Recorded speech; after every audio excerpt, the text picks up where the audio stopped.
ఈ కేసు గురించి రీసెర్చ్ చేస్తుంటే నాకే చాలా డిస్టర్బింగ్ గా అనిపించింది. పేరెంట్స్ ఎవరైనా ఈ వీడియో చూస్తుంటే మాత్రం ఈ వీడియోని స్కిప్ చేయడం మంచిది.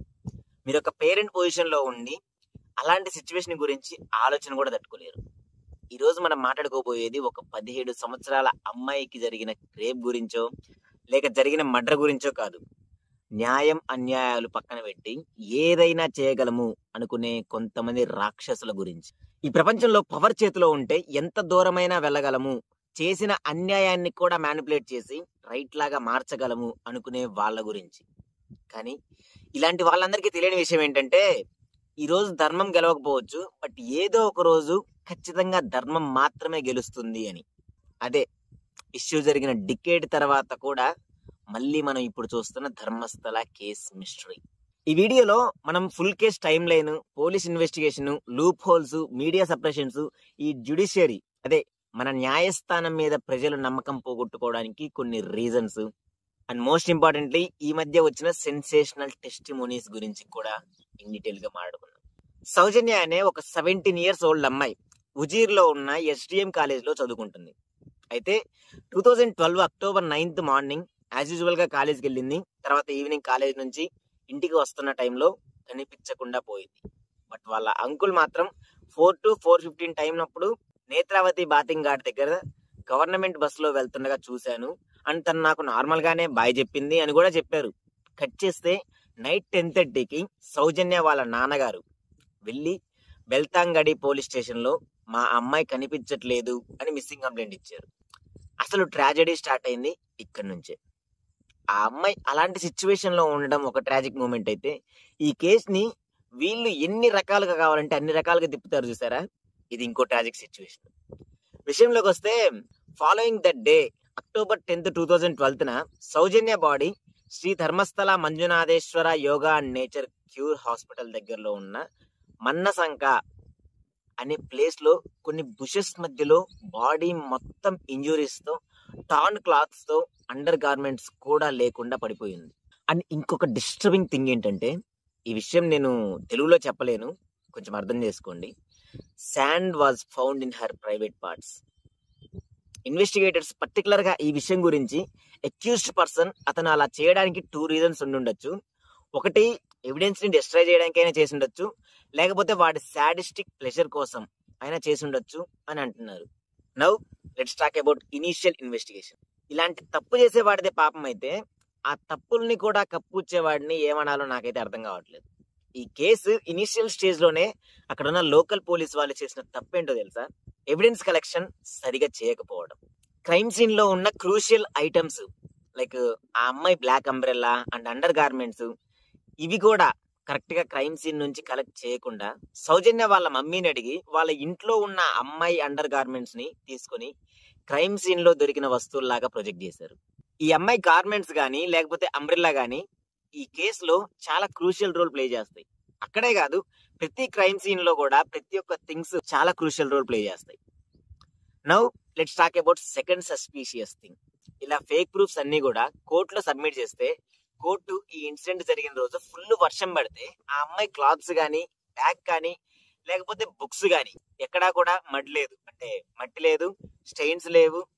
అంటే యాక్చువల్ ఇన్సిడెంట్ వేరే ప్లేస్ లో జరిగి ఇక్కడ తీసుకొని వచ్చి పడేసి ఉండొచ్చు. సో ఈ అమ్మాయి బాడీ దొరికింది ధర్మస్థల మంజునాథేశ్వర ట్రస్ట్ పరిసరాల్లో కాబట్టి అక్కడ CCTV ఫుటేజ్ కలెక్ట్ చేయమని కోర్టు ఆర్డర్ ఇచ్చారు. కానీ ఇక్కడ సస్పీషియస్ థింగ్ ఏంటంటే, CCTV ఫుటేజ్ ఓన్లీ ఈ పర్టికులర్ క్రూషియల్ మూమెంట్ మాత్రమే మిస్ అయ్యింది అని. అన్నట్టు ఇంకో పాయింట్ చెప్పడం మర్చిపోయా.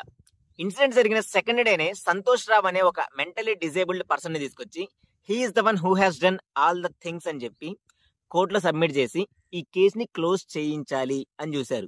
నెక్స్ట్ సస్పీషియస్ థింగ్ చూద్దాం, ద అటాప్సీ రిపోర్ట్. ఈ కేసులో ఇన్వాల్వ్ అయిన డాక్టర్ యాడమ్స్ ఈ కేసుకు సంబంధించిన క్రిటికల్ ఫారెన్సిక్ శాంపిల్ కలెక్ట్ చేయడంలో ఫెయిల్ అయ్యారు. అవ్వలేదు, కావాలనే సరిగ్గా కలెక్ట్ చేయలేదు, లైక్ వెజినల్ స్వాబింగ్ అలాగా. Next investigation negligence. స్టార్టింగ్ లోనే ప్రాపర్ ఇన్వెస్టిగేటివ్ చైన్ మెయింటైన్ చేయలేదు. నెక్స్ట్ ఇన్ని crime scene manipulations, evidence fabrications, CCTV footage miss అవ్వటం, ఇవన్నీ జరిగిన తర్వాత కూడా ఏదో పొరపాటుగా మిస్ అవుతున్నట్టుగా అనిపిస్తుందా, లేక కావాలనే మిస్లీడ్ చేస్తున్నారు అనిపిస్తుందా? ఈ కేసు ఒక క్రిటికల్ మూమెంట్ స్టేజ్ కి వచ్చేసింది 2013లో. ప్రొటెస్ట్లు, అవుట్రేజ్, మీడియా అండ్ అక్కడ ఉన్న ప్రజలందరూ కూడా ఒకే మాట మీద గట్టిగా నిలబడ్డారు. లోకల్ పోలీస్ మీద నమ్మకం లేదు అని. అప్పుడే సిఐడి ఎంటర్ అయింది. ఈ సిఐడి ఇన్వెస్టిగేషన్ స్టార్ట్ చేసి ఒక 15 పేజ్ రిపోర్ట్ సబ్మిట్ చేసింది. అందులో సంతోష్ రావుని మెయిన్ అక్యూజ్డ్ గా డిక్లేర్ చేశారు. కానీ షాకింగ్ థింగ్ ఏంటంటే ధర్మస్థల నుంచి సస్పెక్ట్ చేస్తున్న నలుగురికి కూడా సిఐడి క్లీన్ చిట్ ఇచ్చేసింది. అంటే వీళ్ళు కల్ప్రిట్స్ కాదు, వీళ్ళకి ఈ కేసుకి ఎలాంటి సంబంధం లేదు అని. ఇక్కడ కోర్ట్ రూల్స్ ప్రకారం వాళ్ళ నేమ్స్ మెన్షన్ చేయట్లేదు. అండ్ ప్రజలు అప్పటికి కూడా సైలెంట్ అవ్వలేదు. కోపంతో ప్రొటెస్టులు చేయడం ఇంకా పెరిగిపోయింది. ఈ జనాన్ని సైలెంట్ చేయడానికి గవర్నమెంట్ ఇంకొక స్టెప్ ముందుకెళ్ళింది. నవంబర్ 2013లో సీఎం సిద్ధరామయ్య ఒక డెసిషన్ తీసుకున్నారు. ఈ కేసుని సిబిఐ కు ట్రాన్స్ఫర్ చేయాలి అని.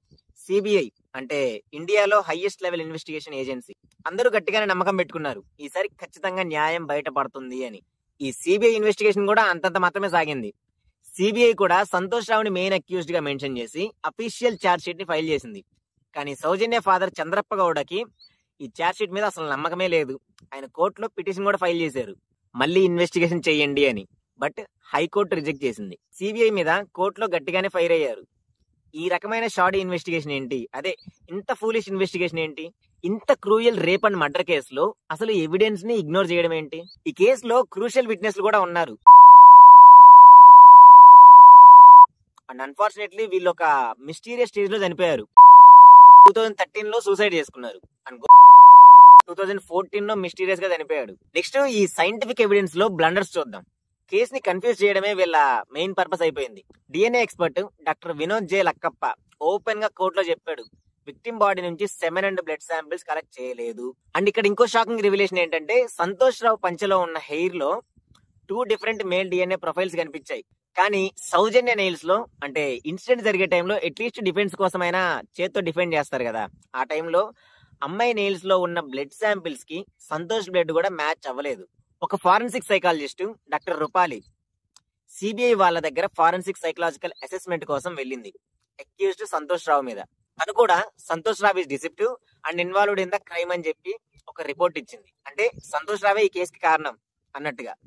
బట్ ఈ విషయానికి కోర్టు ఇంకొంచెం గట్టిగానే స్టేట్మెంట్ ఇచ్చింది. ఈ క్రైమ్ లో ఒక్క వ్యక్తి మాత్రమే ఇన్వాల్వ్ అయ్యాడు అని చెప్పడంలో అసలు లాజికే లేదు. ఎందుకంటే ఒక పర్సన్ బాడీని ఒక ఓవర్ ఫ్లోయింగ్ స్ట్రీమ్ క్రాస్ చేసి ఆ స్పాట్ లో పడేయడానికి అసలు పాసిబిలిటీయే లేదు. సో మోర్ దెన్ 1 పర్సన్ ఖచ్చితంగా ఇన్వాల్వ్ అయ్యి ఉంటారు అని court itself doubt raise చేసింది. సిబిఐ మాత్రం 1 మ్యాన్ థియరీ మీదనే ఎంటైర్ కేసుని బిల్డ్ చేసింది. అండ్ ఇక్కడ మనం పాయింట్అవుట్ చేయాల్సిన థింగ్స్ ఏంటంటే కేసుని విట్నెస్ అయినా మిస్టీరియస్ గా చనిపోయారు. కానీ సిబిఐ వాళ్ళు అటాప్సీ రిపోర్ట్ కూడా ప్రాపర్ గా చేయలేదు. ఈ కీ విట్నెస్ స్టేట్మెంట్స్ ని ఇగ్నోర్ చేయడము, ఇవన్నీ కూడా ఏదో ఒక యాక్సిడెంటల్ ల్యాప్సెస్ లాగా కాకుండా చాలా డెలిబరేట్ గా ఇంటెన్షనల్ గానే జరుగుతున్నట్టుగా మనకు అందరికీ అర్థమవుతుంది. ఈ కేసులో కాన్స్టెంట్ గా ఒక సింగిల్ అక్యూజ్డ్ మీద మాత్రమే ఫోకస్ చేస్తున్నారు. మరి వేరే వాళ్ళని కాపాడడానికి ఆ ఫోకస్ ఇంటెన్షనల్ గా క్రియేట్ చేస్తున్నారా అంటే చేస్తున్నారు. అక్కడ ఉన్న ప్రజలు, యాక్టివిస్టులు, మీడియా ఇవన్నీ కూడా ఈ కేసులో డీపర్ ఫోర్స్ ఉంది అండ్ ఒక సిస్టమిక్ సప్రెషన్ జరుగుతుంది అని వాళ్ళకు కూడా తెలుసు. అందుకే ఈ కేసు గురించి ఎక్కడ కూడా ఎవరు మాట్లాడలేకపోతున్నారు. 2017 ఏప్రిల్లో జడ్జి బిఎస్ రేఖా గారు సంతోష్ రావుకి బెయిల్ ఇచ్చారు. అండ్ ఈవిడ సిబిఐని క్వశ్చన్ చేశారు, అన్యాచురల్ డెత్ ని ఎందుకు ఇన్వెస్టిగేట్ చేయలేదు. అండ్ ఫైనల్ గా 2023లో సంతోష్ రావుని నిర్దోషిగా ప్రకటించి రిలీజ్ చేశారు. అండ్ ఈ కేసు ఇక్కడితో అయిపోలేదు. ఇది జస్ట్ కామా మాత్రమే. అసలు ట్విస్ట్ ఇక్కడే మొదలైంది. లాస్ట్ 20 years లో ఈ ప్లేస్ లో, ఈ పర్టికులర్ ధర్మస్థల రీజియన్ లో మిస్ అయింది సౌజన్య మాత్రమే కాదు, సౌజన్య లాగా 462 మిస్టీరియస్ డెత్స్ జరిగాయి. అందులో 400 మంది అమ్మాయిలు మాత్రమే ఉన్నారు. మనకి దొరికింది సౌజన్య మాత్రమే. అండ్ వీళ్ళందరినీ అక్కడే పూడ్చిపెట్టింది ధర్మస్థలలో వర్క్ చేస్తున్న ఒక శానిటరీ వర్కర్. అతను రీసెంట్ గా ఈ విషయం గురించి తను పాతిపెట్టిన వాళ్ళలో ఒక స్కల్ ని తీసుకొచ్చి కోర్టులో ప్రొడ్యూస్ చేశారు. దీని గురించి complete information along with time and date మీకు పార్ట్ 2లో వస్తుంది. యాక్చువల్ గా అయితే రేపే రావాలి, బట్ నేను ఒక్కనే రీసెర్చ్ చేసుకుని స్క్రిప్ట్ ప్రిపేర్ చేయాలి కదా, సో కొంచెం టైం తీసుకుంటున్నా. I hope you understand the situation. And ఇలాంటి కంటెంట్ మీకు రెగ్యులర్ గా తీసుకొస్తా. 1 day లేట్ అయినా కూడా పర్ఫెక్ట్ గా along with date and time తో సహా ఇన్ డీటెయిల్ గా ఎక్స్ప్లెయిన్ చేస్తా, just like today's video. And ఇవన్నీ కూడా మిస్ అవ్వకూడదు అంటే మీరు ఏం చేయాలో తెలుసు కదా, సబ్స్క్రైబ్ చేసుకుని బెల్ ఐకాన్ ఆన్ లో పెట్టుకోండి. రెగ్యులర్ గా కలుస్తూనే ఉందాం. And thanks for watching. This is Naveen Metla signing off. Jai Hind.